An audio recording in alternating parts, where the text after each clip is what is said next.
in an ancient temple in South India, Krishna is on his altar, with his flute and sweet smiling face, and he had a very nice relation with one of the devotees there, who was a sweeper, sweeping the temple. So now once the sweeper goes to Krishna and says, "I pity you sometime." So Krishna says, "Why is that?" So he said, "Don't you get tired? You're all the time standing in one position. You don't even get to sit or sleep or take rest. Look at me. I work whole day. I clean the temple. But at the end, I do take rest. But you don't have any rest. You simply stand there." So then he said, "My Lord, if you allow, I would like to serve you." So Krishna says, "How is that?" So he says, "Why not we just exchange places for a day and then you go and take rest?" So Krishna says that can be done, provided the condition is that you don't do anything except just stand there in my place. Don't make any decisions. Don't do anything. The sweeper says, "Well, anyway, you are talking as if you do a lot of things. What do? You anyway stand there, with your flute. I'll also do the same thing." So Krishna says, "Mind that condition, okay? Don't do anything." And promise, I don't do anything. So then the day arrives and they change places. And now the sweeper is standing there like this. So then one very rich man comes to the temple. So he looks at the Lord and he's like praying, and then after praying, he just opens his money purse and takes out 2 crisp notes of 2,000 rupees, puts them in the hundi, and then he's just joining his hands in a prayerful mood. But then what happens, his money purse, which is full of, cash money, he just forgets it near the hundi and he leaves. Now the second man comes there. He's a very poor man, just takes out few coins, a rupee coin and a 2 rupee coin, and puts it in the hundi. And in a very prayerful mood, he's telling the Lord, "My Lord, we have nothing to eat at home, haven't eaten for several days. Oh, please bless us, please take care, please protect my family." And then after the prayer is over, when he just opens his eyes, he sees there the money purse, the rich man's money purse. And then he just takes it as if it's Krishna's blessings. So he just looks here and there, doesn't find anybody claiming it. He takes the purse and walks away. And then after some time, a sailor walks in. And the sailor is in a very prayerful mood, and he's been there for like a half an hour or so praying, "I'm going for sailing today. I don't know when I'll be back. Please take care of my family. Please see that the ship sails well. The waves don't give us trouble." He's just praying and praying.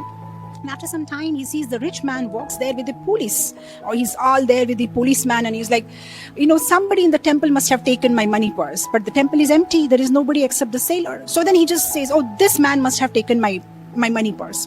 Now the sailor is defending, "I haven't touched, I don't know, I have no idea," but nobody's listening to him, and they just want to arrest him. Now at this time, our duplicate Bhagavan, who's become Krishna for the day, he says, "Enough is enough. I can't tolerate injustice. After all, I'm Bhagavan." So he immediately says, Stop, everybody. He hasn't taken anything. Let me tell you who has taken." So then he clarifies. You see that poor man who had just gone, he must be on the way. He has taken the purse and the sailor has not taken. So now the things get sorted out. So that day evening after Sandhya Aarti, when they again exchange places back, so Krishna is asking the sweeper, "So, how was your day?" The sailor says, "Oh, it's tiring. I had to sort out so many issues." And Krishna is like, "Sort out issues? I guess we had an agreement that you won't do anything." He said, "No, but I had to, there was an injustice happening." And then he explains the whole thing to Krishna. And then Krishna is like putting his hand on the head and like, "Why did you do that?" And then the sweeper is like, "What's wrong?" And then Krishna says, "Look, I had planned it. Everything was my plan." So he says, "How is your plan in this?" So he says, "Look, the rich man who came there and offered me some service, he's supposed to die within a couple of days. He's going to meet an accident. Now, he hasn't done much good karma in this life. So I really wanted that his money to be utilized by that poor man who had no food to eat, so that he accumulates some good karma before he, goes and meets Chitragupta. And this poor man, if he hadn't gotten the money today, he and his family will die out of starvation. So I wanted to help him because he's been praying to me a couple of months now. So I wanted to give him some money and place him nicely. And now this sailor, I had made an arrangement that he gets arrested because if he would have go on sailing tonight, his ship is going to sink. So when he just puts this all out, oh, the sweeper is amazed. "Oh my Lord, you have such intricate planning. Who goes where? What happens to whom?" So why I said this story today is, we're talking about karma. And if we understand, Krishna has already coded everybody's life, what's going to happen, when, who, how.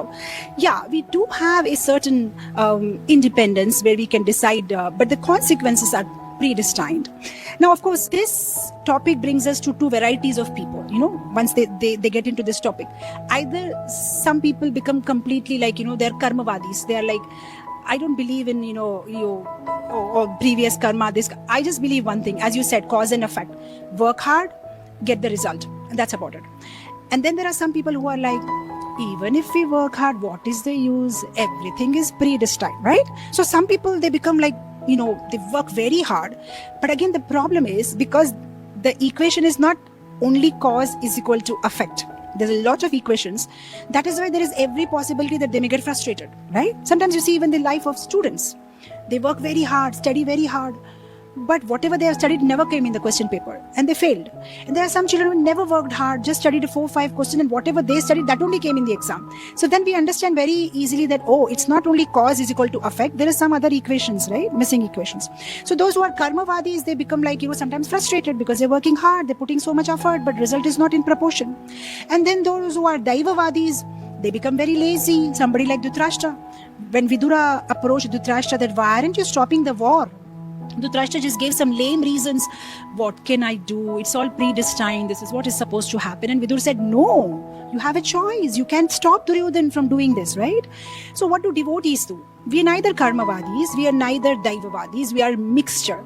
That means we don't become lazy, we do action. And then after doing the action, we wait for the result or the consequence or the sanction, or we wait for the sanction of the Lord, right? For example, there is a farmer.